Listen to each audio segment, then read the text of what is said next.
Je suis chez Julie à la ferme des délices forésiens à Saint-Cyr-les-Vignes. Et raconte-nous un petit peu l'histoire de la création de ce labo. Et ben, on a attaqué il y a 35 ans, enfin pas moi personnellement parce que c'était l'année de ma naissance. C'est mes parents qui ont attaqué à faire les glaces, donc avec le lait de la ferme, on ira visiter après. Et quand ils ont attaqué, donc ils ont commencé dans un tout petit espace qui est ce labo, qui est maintenant mon laboratoire de pâtisserie.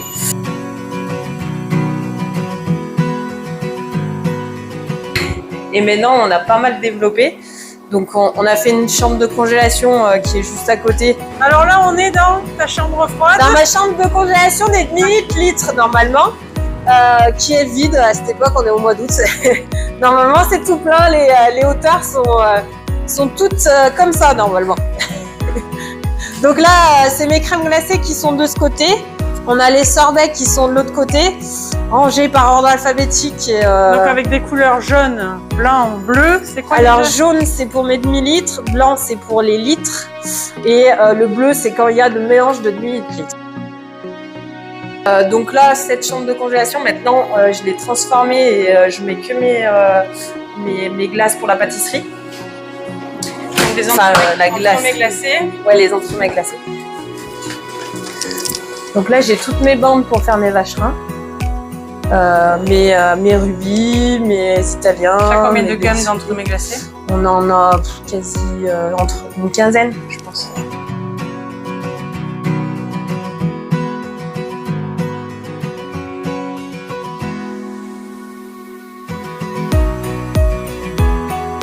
On a fait ce laboratoire où on s'est installé donc notre surgélateur, donc vraiment la glacerie ce côté, on a fait la pâtisserie de l'autre côté.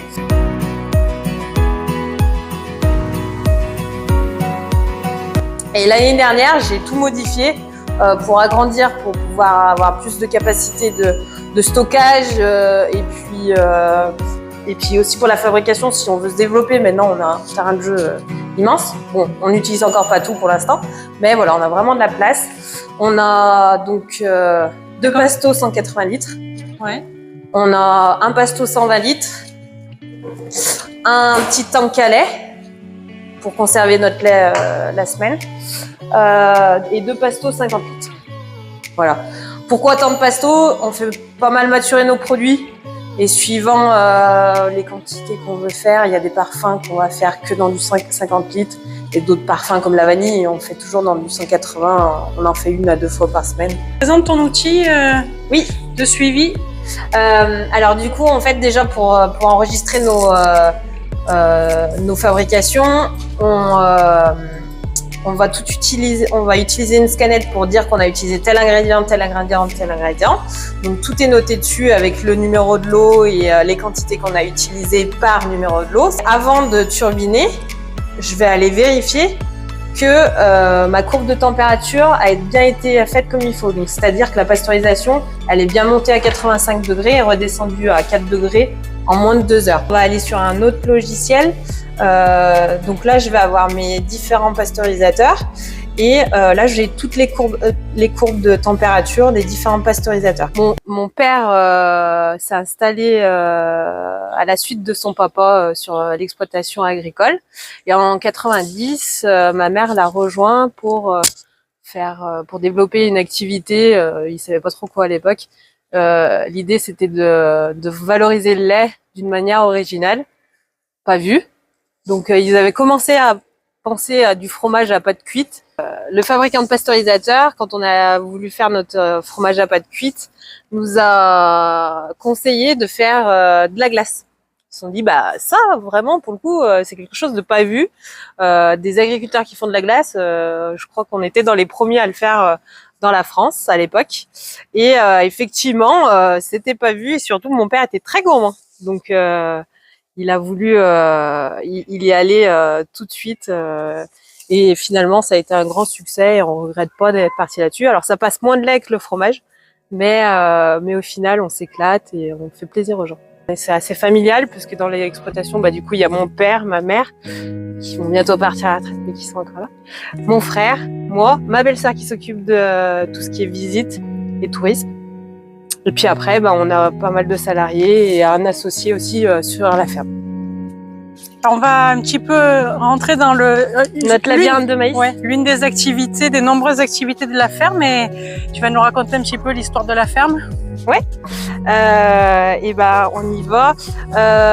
Déjà, ce qu'il faut que j'explique, donc en 2008, mon frère a rejoint l'exploitation agricole et donc il s'est installé avec mon père. Et moi, en 2009, j'ai commencé sur l'exploitation, sur la partie glace. Après, en 2016, je suis devenue la gérante des glaces. Et puis, petit à petit, depuis les années 2010, on essaye de créer une dynamique avec des visites. On a beaucoup de personnes pour nous aider à faire tout ça. On fait des visites labyrinthe, laser game, escape game, swing car, la dernière activité de cette année. Château gonflable. Les châteaux gonflables pour les enfants. Donc, il y a une vraie attractivité autour sur notre site.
On a 1 minute. Là, c'est la ration qu'on lui donne. Donc 0,9 kg. On sait c'est la 3e lactation. C'est plus sur la vache. Et là, tu as tous ces crayons. Donc là, on voit que ce crayon, il a déjà donné beaucoup. Donc ce sera probablement lui qui sera enlevé en premier. Ouais.